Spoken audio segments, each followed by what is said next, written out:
Olá, queridos irmãos, queridas irmãs, estamos aí com o nosso projeto Estudando Kardec e hoje estamos aqui gravando o início de um podcast que estou extraindo também do livro do César Braga Said, que tem o título do Centro Espírita, Uma Visão Construtiva. Hoje nós vamos falar do capítulo 5 desse livro, que tem o título de Líderes e Lideranças.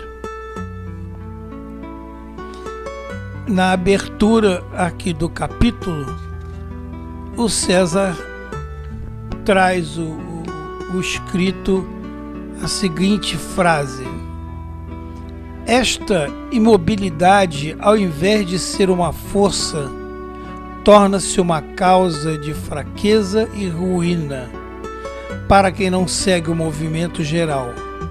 Ela rompe a unidade porque aqueles que querem ir adiante, sem separarem daqueles que se obstinam em permanecer para trás. Texto de Allan Kardec, está em Obras Póstumas.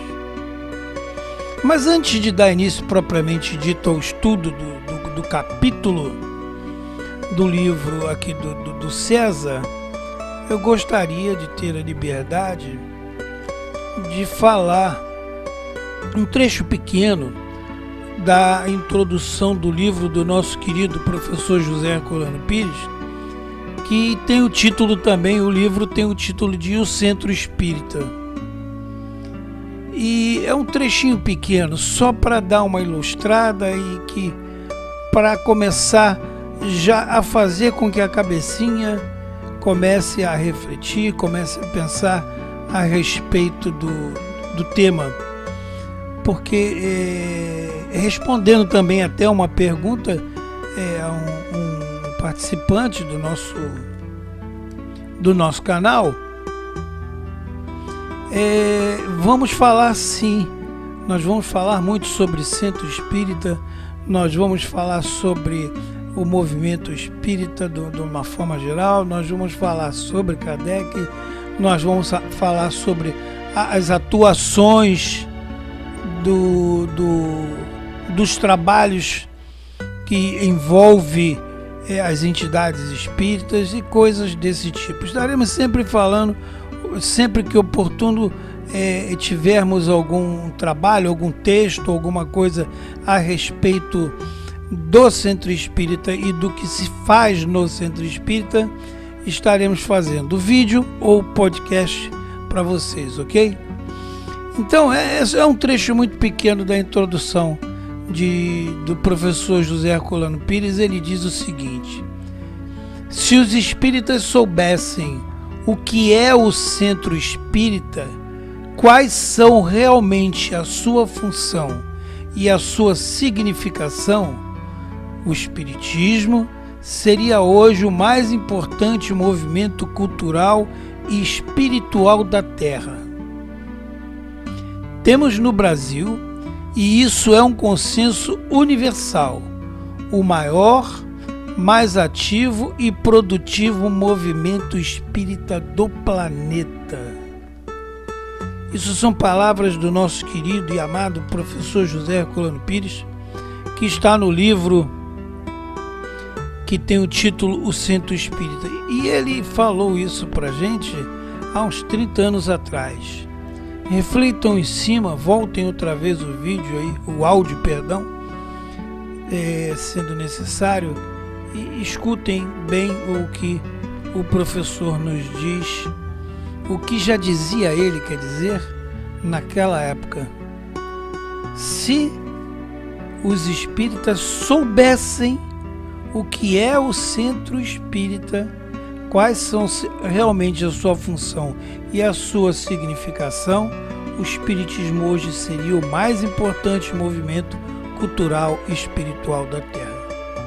Só ainda não é, mas esperamos e temos a certeza de que um dia vai ser, se pessoas como eu, como César, como outros aí, vierem apontar as falhas, vierem mostrar os equívocos que se ocorre hoje dentro do movimento espírita, sem medo. Eu, pelo menos, eu tenho a boa intenção de estar mostrando isso para vocês. Alguns dizem que eu estou fazendo crítica, que seja crítica então, mas estou apontando alguns equívocos, algumas falhas, e espero que alguns dito espíritas, dirigentes principalmente, venham a tomar consciência e a fazer mudanças em seus trabalhos, ok? Então, dando início aqui ao nosso primeiro encontro do capítulo 3, Líderes e Lideranças, nos relata aqui o nosso querido irmão César. Quem se encontra à frente de um grupo exercendo a sua liderança deve procurar desenvolver e aperfeiçoar as suas qualidades e, ao mesmo tempo, trabalhar para que os integrantes do grupo desenvolvam igualmente as próprias potencialidades. É aquilo que a gente vem falando sempre em nossos trabalhos, em nossos vídeos, nos nossos podcasts. Estudo.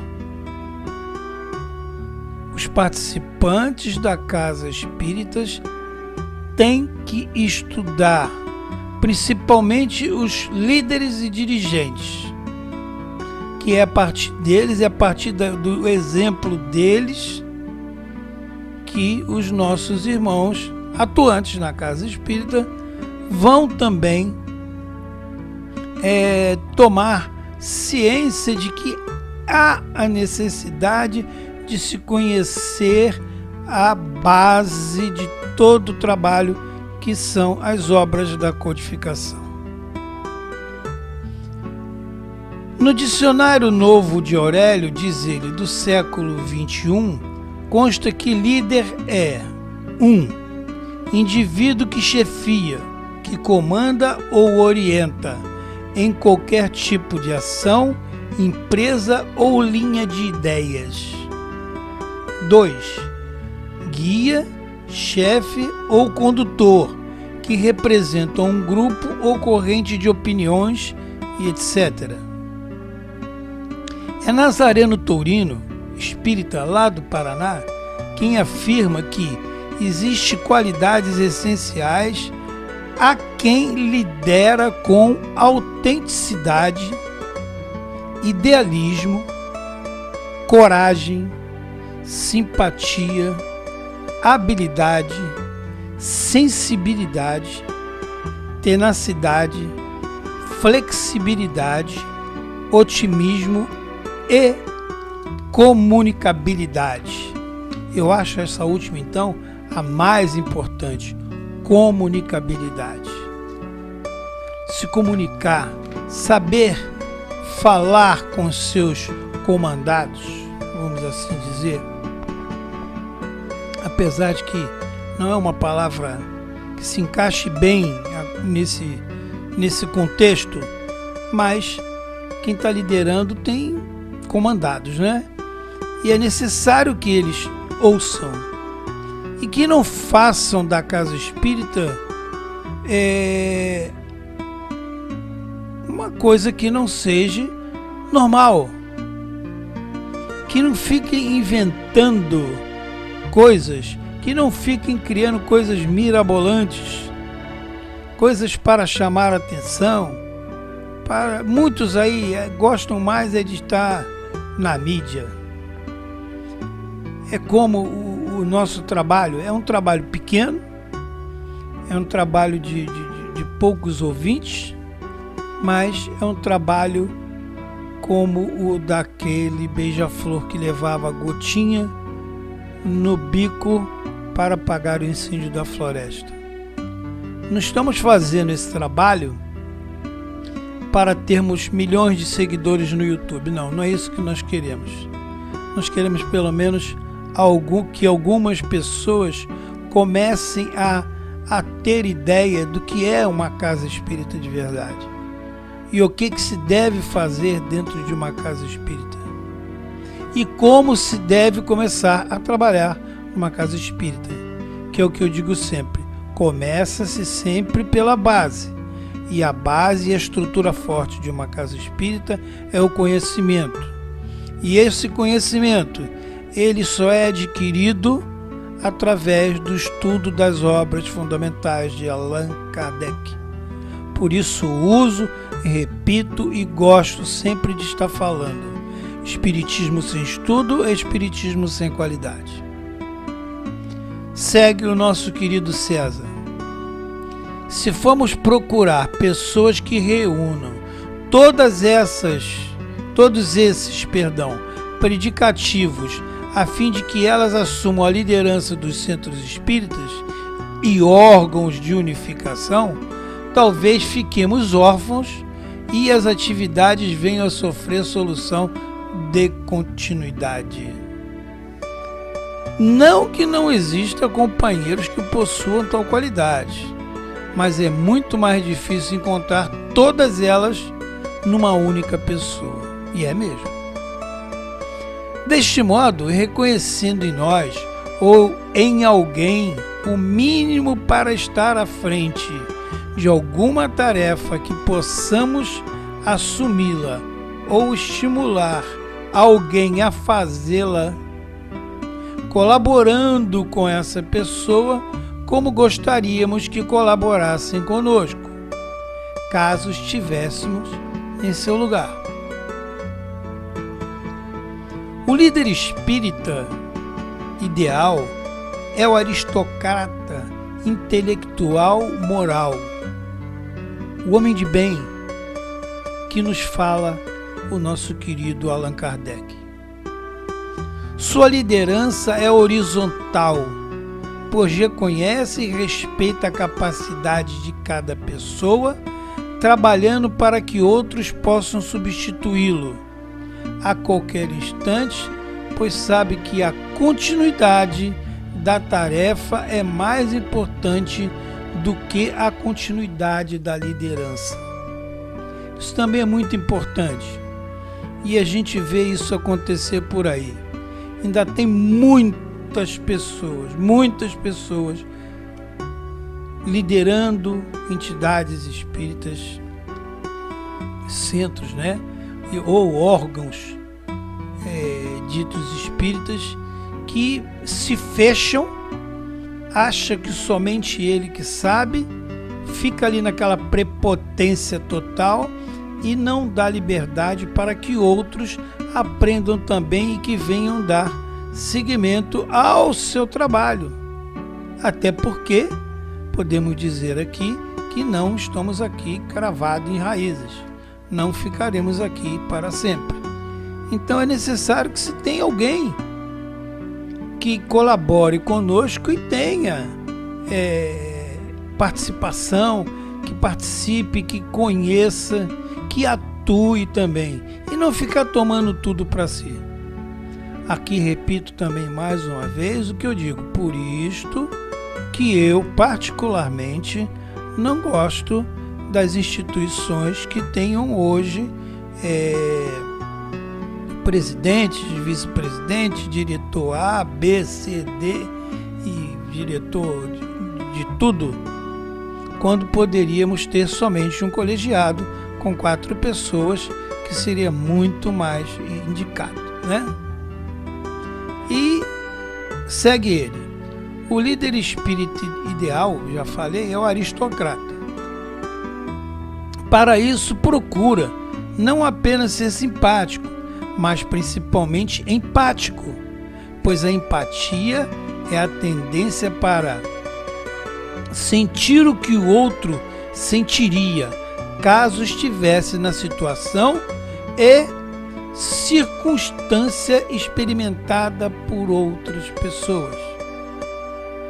De acordo com a psicologia, empatia pode ser também a compreensão intelectual de uma pessoa por outra pessoa, associada à capacidade de sentir como se fosse essa outra pessoa. Ok? Queridos irmãos, vamos ficar por aqui, né? Para não ficar muito longo, muito extenso, e falando sempre mais uma vez aí para vocês. Estão aí os podcasts, estão aí os vídeos postados no nosso canal do YouTube. Vocês podem baixar, copiar, botar no pendrive, no seu notebook, baixar lá no seu celular, ouvir durante o trajeto do seu trabalho, dentro do seu carro. E repito, quando estiver no seu carro, preste atenção no que está à sua frente, que é o mais importante.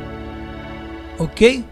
Vamos ficando por aqui então, e em breve estaremos aí trazendo mais uma parte